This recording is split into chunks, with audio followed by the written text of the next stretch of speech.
Amy, appreciate it. Well, last night we told you about an effort by a group of cannabis advocates to put recreational marijuana on the ballot. Oklahomans for Responsible Cannabis Action filed a citizen initiative petition for an amendment to the state's constitution. But that's not the only petition they filed. News 4's Thomas Fleming explains what their second petition is trying to do.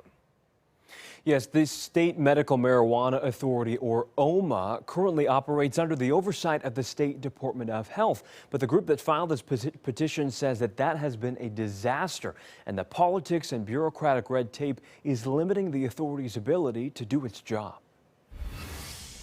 There had been virtually very little action on compliance enforcement. Director of Oklahomans for Responsible Cannabis Action, Jed Green, is spearheading the effort. Green played a major role in getting State Question 788 passed, which legalized recreational marijuana.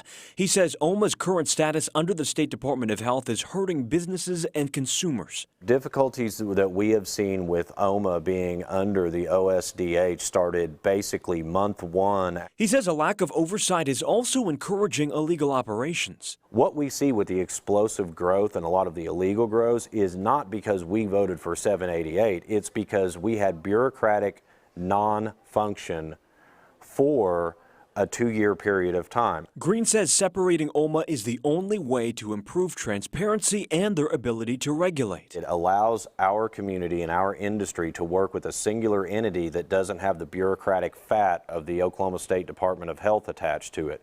We know when we're talking to our director, that is who is making decisions. We have a massive problem on our hands. Representative Scott Fettgatter says he has tried to separate the two in the legislature, but they can't advance past the Senate. It just gets stalled out.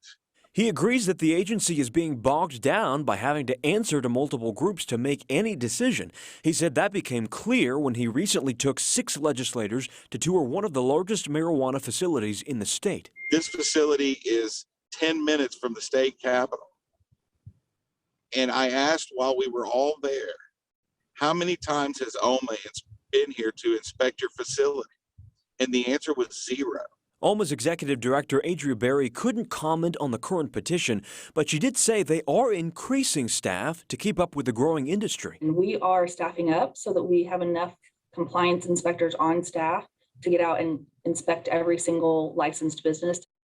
Now, Berry does say that they'll have at least 60 inspectors by December, and they'll have a unit dedicated to investigating alleged criminal activity at facilities, although Fettgatter says that increase only happened after lawmakers stepped in, not because they got permission from the State Department of Health.